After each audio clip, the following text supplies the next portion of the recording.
پناہ مانگتا ہوں میں اللہ کی شیطان مردود سے۔ شروع اللہ کے نام سے جو بڑا مہربان نہایت رحم والا ہے۔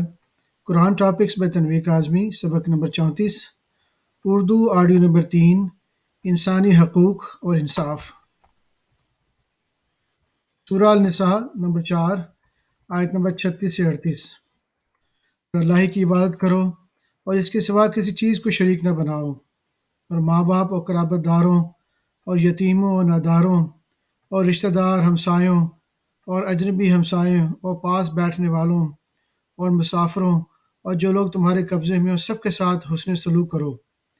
بے شک اللہ تکبر کرنے والے، بڑائی مارنے والوں کو دوست نہیں رکھتا۔ جو خود بھی بخل کریں اور لوگوں کو بھی بخل سکھائیں، اور جو مال اللہ نے ان کو اپنے فضل سے عطا فرمایا ہے اسے چھپا چھپا کے رکھیں، اور ہم نے کافروں کے لیے ذلت کا عذاب تیار کر رکھا ہے۔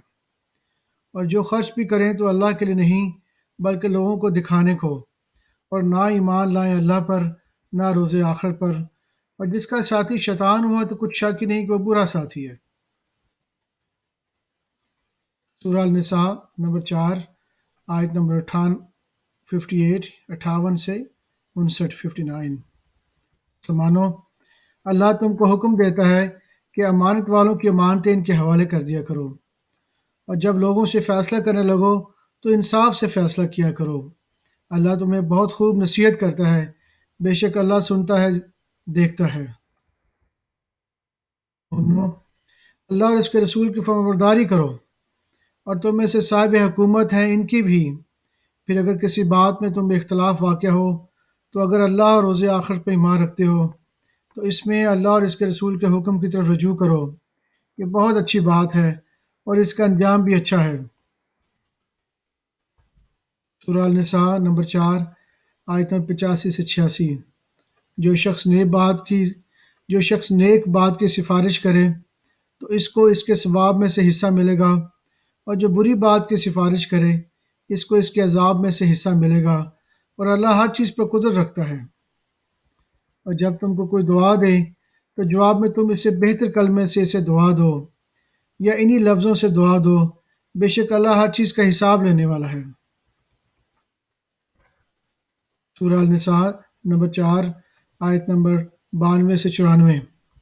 اور کسی مومن کو شایع نہیں کہ دوسرے مومن کو مار ڈالے مگر غلطی سے ایسا کر بیٹھے، اور جو غلطی سے بھی مومن کو مار ڈالے تو وہ ایک مسلمان غلام آزاد کر دے، اور مقتول کے وارثوں کو خون بہا دے، مگر یہ کہ وہ معاف کر دیں۔ پھر اگر مقتول تمہارے دشمن کی جماعت میں سے ہو اور وہ خود مومن ہو تو صرف ایک مسلمان غلام آزاد کرنا چاہیے، اور اگر مقتول ایسے لوگوں میں سے ہو جن میں اور تمہیں صلح کا عہد ہو تو وارثان مقتول کو خون بہا دینا اور ایک مسلمان غلام آزاد کرنا چاہیے، اور جس کو یہ میسر نہ ہو وہ متواتر 2 مہینے کے روزے رکھے۔ یہ کفارہ اللہ کی طرف سے قبول توبہ کے لیے ہے، اور اللہ سب کچھ جانتا ہے، بڑی حکمت والا ہے۔ جو شخص کسی مسلمان کو قصدن مار ڈالے گا تو اس کی سزا دوزخ ہے جس میں وہ ہمیشہ جلتا رہے گا، اور اللہ اس پر غضبناک ہوگا اور اس پر لعنت کرے گا۔ ایسے شخص کے لیے اس نے بڑا سخت عذاب تیار کر رکھا ہے۔ مومنو، جب تم اللہ کی راہ میں باہر نکلا کرو تو تحقیق سے کام لیا کرو، اور جو شخص تم کو سلام کرے اس سے یہ نہ کہو کہ تم مومن نہیں ہو، کہ اس سے تمہاری غرض یہ ہو کہ دنیا کی زندگی کا فائدہ حاصل کرو۔ سو اللہ کے پاس بہت سی غنیمتیں ہیں، تم بھی تو پہلے ایسا ہی تھے، پھر اللہ نے تم پر احسان کیا، چنانچہ آئندہ تحقیق کر لیا کرو، بے شک جو عمل تم کرتے ہو اللہ کو سب کی خبر ہے۔ سورہ النساء 4، آیت نمبر 112۔ جو شخص کوئی قصور یا گناہ تو خود کرے لیکن اس کا الزام کسی بے گناہ پر ڈال دے تو اس نے بہتان اور کھلے گناہ کا بوجھ اپنے سر پر رکھا ہو۔ سورہ النساء 4، آیت نمبر 114۔ ان لوگوں کے بہت سی سرگوشیاں اچھی نہیں، ہاں اس شخص کی سرگوشی اچھی ہو سکتی ہے جو خیرات یا نیک بات یا لوگوں میں صلح کرنے کو کہے، اور جو ایسے کام اللہ کی خوشنودی حاصل کرنے کے لیے کرے گا تو ہم اس کو بڑا ثواب دیں گے۔ سورہ النساء نمبر 4 آیت نمبر 127 سے 130۔ پیغمبر، لوگ تم سے یتیم عورتوں کے بارے میں فتویٰ طلب کرتے ہیں، کہہ دو کہ اللہ تم کو ان کے ساتھ نکاح کرنے کے معاملے میں اجازت دیتا ہے، اور جو حکم اس کتاب میں پہلے دیا گیا ہے وہ ان یتیم عورتوں کے بارے میں ہے جن کو تم ان کا حق تو دیتے نہیں اور خواہش رہتے ہو کہ اس کے ساتھ نکاح کر لو، اور نیز بیچارے بے کس بچوں کے بارے میں، اور یہ بھی حکم دیتا ہے کہ یتیموں کے بارے میں انصاف پر قائم رہو، اور جو بھلائی تم کرو گے تو بے شک اللہ اس کو جانتا ہے۔ اور اگر کسی عورت کو اپنے خاوند کی طرف سے زیادتی یا بے رخی کا اندیشہ ہو تو میاں بیوی پر کچھ گناہ نہیں کہ آپس میں کسی قرارداد پر صلح کر لیں، اور صلح خوب چیز ہے، اور طبیعت و خود غرضی کی طرف مائل ہوتی ہی ہیں۔ اگر تم نیکوکاری اور پرہیزگاری کرو گے تو اللہ تمہارے سب کاموں سے واقف ہے۔ پھر تم خواہ کتنا ہی چاہو بیویوں میں ہرگز عدل نہیں کر سکو گے، تو ایسا بھی نہ کرنا کہ ایک ہی کی طرف ڈھل جاؤ، اور ایسا بھی نہ کرنا کہ ایک ہی کی طرف ڈھل جاؤ اور دوسریوں کو ایسی حالت میں چھوڑ دو گویا ادھر میں لٹک رہی ہیں۔ اور اگر آپس میں مصالحت کر لو اور پرہیزگاری کرو تو اللہ بخشنے والا بڑا مہربان ہے۔ اور اگر میاں بیوی ایک دوسرے سے جدا ہو جائیں تو اللہ ہر ایک کو اپنی وسعت سے غنی کر دے گا، اور اللہ کشائش والا ہے، حکمت والا ہے۔ سورہ النساء نمبر 4 آیت نمبر 148۔ اللہ اس بات کو پسند نہیں فرماتا کہ کوئی کسی کو علانیہ برا کہے مگر وہ جو مظلوم ہو، اور اللہ سب کچھ سنتا ہے، جانتا ہے۔ سورہ النساء نمبر 4 آیت نمبر 161۔ اور اس سبب سے کہ باوجود منع کیے جانے کے، اور اس سبب سے بھی کہ باوجود منع کیے جانے کے سود لیتے تھے، اور اس سبب سے بھی کہ لوگوں کا مال ناحق کھاتے تھے، اور ان میں سے جو کافر ہیں ان کے لیے ہم نے درد دینے والا عذاب تیار کر رکھا ہے۔ سورہ المائدہ نمبر 5 آیت نمبر 2۔ مومنو، اللہ کے نام کی چیزوں کی بے حرمتی نہ کرنا، اور نہ عدم کے مہینے کی، اور نہ قربانی کے جانوروں کی، اور نہ ان جانوروں کی جو اللہ کی نظر کر دی گئے ہوں کہ جن کے گلوں میں پٹے پڑے ہوں، نہ ہی لوگوں کی جو حرمت والے گھر یعنی بیت اللہ کو جا رہے ہوں اپنے پروردگار کے فضل اور اس کی خوشنودی کے طلبگار بنے ہوئے، اور جب احرام اتار دو تو پھر اختیار ہے کہ شکار کرو۔ اور اگر کچھ لوگوں کی دشمنی اس وجہ سے ہے کہ انہوں نے تم کو مسجد حرام سے روکا تھا، تمہیں اس بات پر آمادہ نہ کر دے کہ تم زیادتی کرنے لگو، اور دیکھو نیکی اور پرہیزگار کے کاموں میں ایک دوسرے کی مدد کیا کرو، اور گناہ اور ظلم کی باتوں میں کسی کے ساتھ تعاون نہ کیا کرو، اور اللہ سے ڈرتے رہو، کچھ شک نہیں کہ اللہ کا عذاب سخت ہے۔ سورہ المائدہ نمبر 5 آیت نمبر 8۔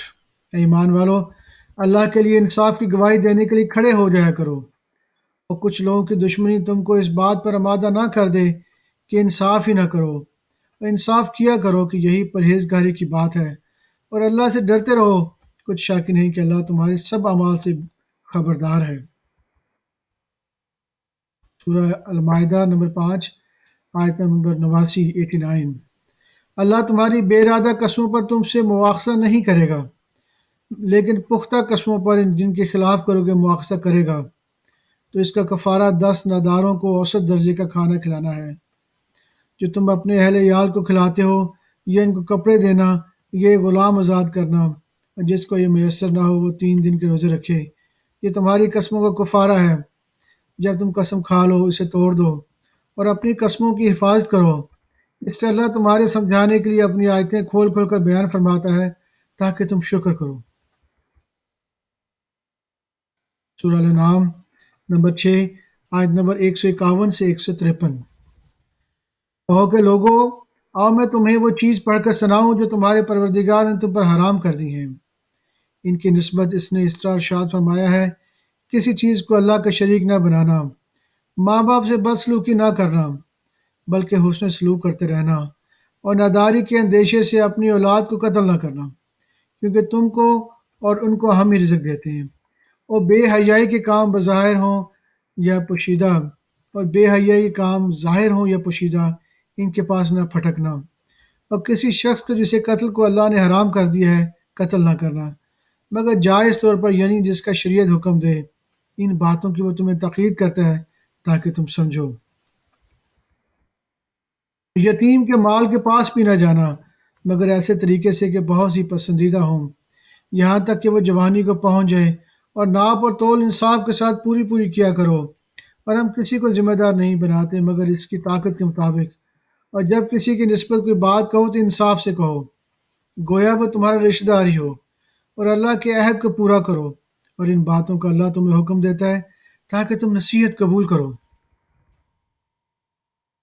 یہ کہ میرا راستہ اور یہ کہ میرا سیدھا راستہ یہی ہے کہ تم اس پر چلنا اور دوسرے رستوں پر نہ چلنا، کہ ان پر چل کر اللہ کے راستے سے الگ ہو جاؤ گے۔ ان باتوں کا اللہ تمہیں حکم دیتا ہے تاکہ تم پرہیزگار بنو۔ سورہ النحل نمبر 16 آیت نمبر 90 سے 92۔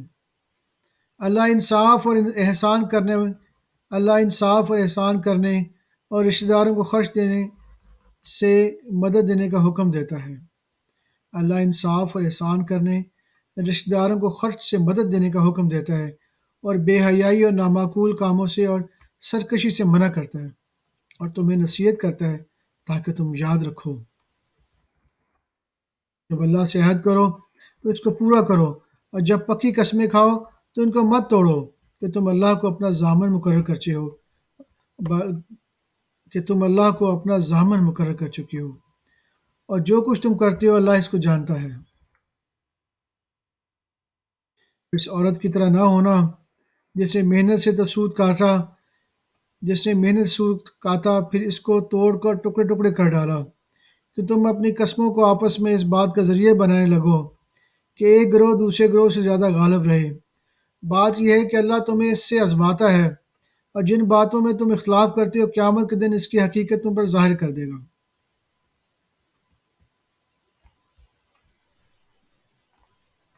صدق اللہ العظیم۔